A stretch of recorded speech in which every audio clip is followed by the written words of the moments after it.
Assalamualaikum warahmatullahi wabarakatuh. Perkenalkan, nama saya Muhammad Abdi. Saya berasal dari Universitas Syah Kuala Kota Banda Aceh. Pada hari ini saya akan membahas mengenai olah gerak kapal.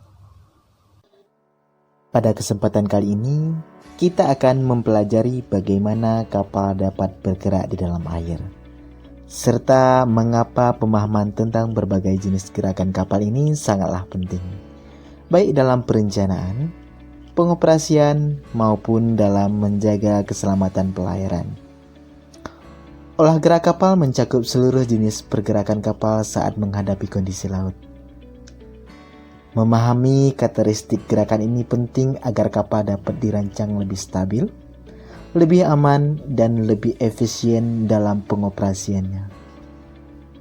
Sebelum kita membahas lebih lanjut, mari kita kenali terlebih dahulu mengenai konsep dasar yang disebut dengan 6 derajat kebebasan, yaitu 6 jenis gerakan yang dapat dialami oleh kapal. Kita akan membahas bagaimana kapal bergerak di dalam air dan mengapa pemahaman tentang gerak ini sangatlah penting. Olah gerak kapal adalah konsep yang mencakup berbagai jenis gerakan yang dapat dilakukan oleh kapal saat berlayar. Memahami olah gerak ini tentunya tidak hanya penting untuk desain kapal, tetapi juga untuk keselamatan dan efisiensi operasional. Mari kita mulai dengan memahami 6 derajat kebebasan yang menjadi dasar dari olah gerak kapal. Yang pertama, pitch. Pitch adalah gerakan kapal yang naik dan turun di bagian haluan dan buritan di sekitar sumbu transversal. Contohnya, saat kapal menghadapi gelombang dari depan, bagian haluan bisa terangkat ke atas, kemudian turun kembali saat melewati gelombang, membuat gerakan mengangguk. Pentingnya memahami pitch. Gerakan pitch yang besar bisa menyebabkan ketidaknyamanan penumpang dan berpengaruh terhadap performa kapal, termasuk dalam kecepatan dan penggunaan bahan bakar. Oleh karena itu, desain kapal harus berperhatikan kemampuan mengurangi efek pitch, misalnya dengan bentuk lambung yang lebih ramping di bagian haluan. Roll. Roll adalah gerakan kapal yang berguling atau miring ke kiri dan ke kanan di sekitar sumbu longitudinal. Contohnya, saat kapal terkena gelombang dari samping, kapal bisa bergoyang ke arah kanan dan ke arah kiri. Jika amplitudo roll terlalu besar, kapal bisa mengalami kemiringan berbahaya. Pentingnya memahami roll itu sendiri adalah salah satu faktor utama yang mempengaruhi risiko terbaliknya kapal. Untuk mengurangi efek roll, kapal bisa dilengkapi dengan perangkat stabilizer atau desain lambung yang disesuaikan dengan karakteristik gelombang di daerah operasionalnya.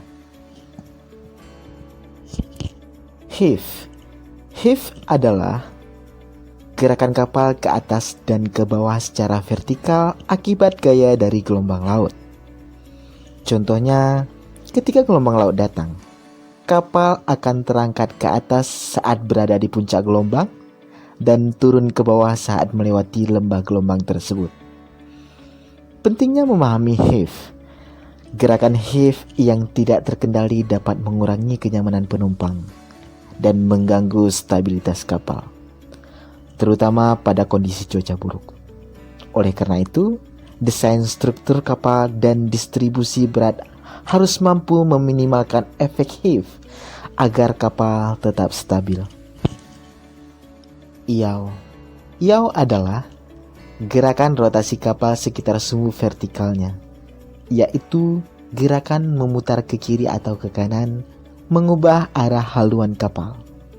Contohnya, saat nahkoda menggerakkan kemudi ke kiri atau ke kanan, haluan kapal akan berputar ke arah yang diinginkan, menyebabkan kapal berbelok. Pentingnya memahami yaw itu sendiri adalah untuk mempertahankan jalur pelayaran yang benar. Angin kencang atau arus laut yang kuat bisa menyebabkan yaw tidak terkontrol, sehingga kapal bisa menyimpang dari lintasnya. Sistem kemudi dan teknologi navigasi modern dirancang untuk mengatasi tantangan ini. Sway. Sway adalah gerakan kapal secara lateral, yaitu ke arah kiri atau ke kanan, sejajar dengan sumbu transversal kapal itu sendiri. Contohnya, ketika kapal menghadapi gelombang dari samping atau arus kuat dari sisi tertentu, kapal bisa terdorong ke arah samping, menyebabkan kapal bergerak melenceng dari jalur semula. Pentingnya memahami sway. Gerakan sway yang berlebihan dapat menyebabkan kapal kehilangan keseimbangan dan meningkatkan risiko kecelakaan seperti terguling.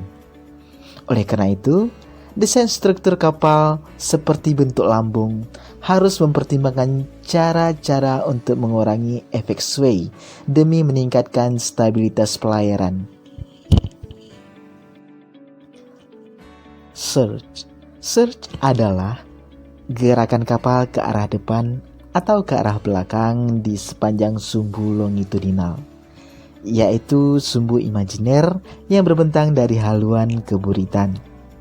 Contohnya, saat mesin kapal dihidupkan dan memberikan dorongan ke baling-baling, kapal akan bergerak maju.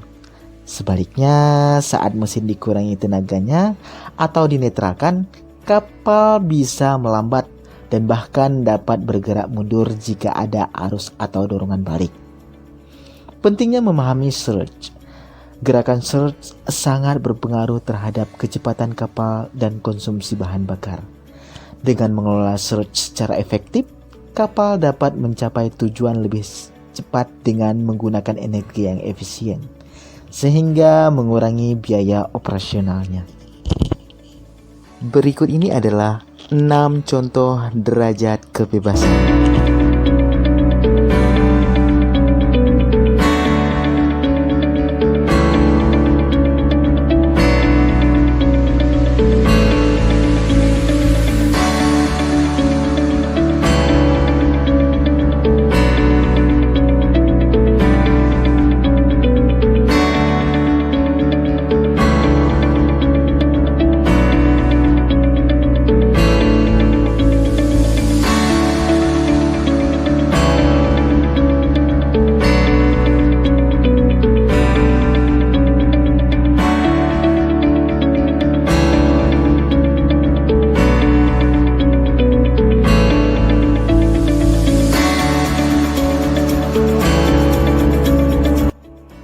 Pemahaman tentang olah gerak kapal dan ke-6 derajat kebebasan sangatlah penting bagi siapa saja yang terlibat dalam dunia maritim.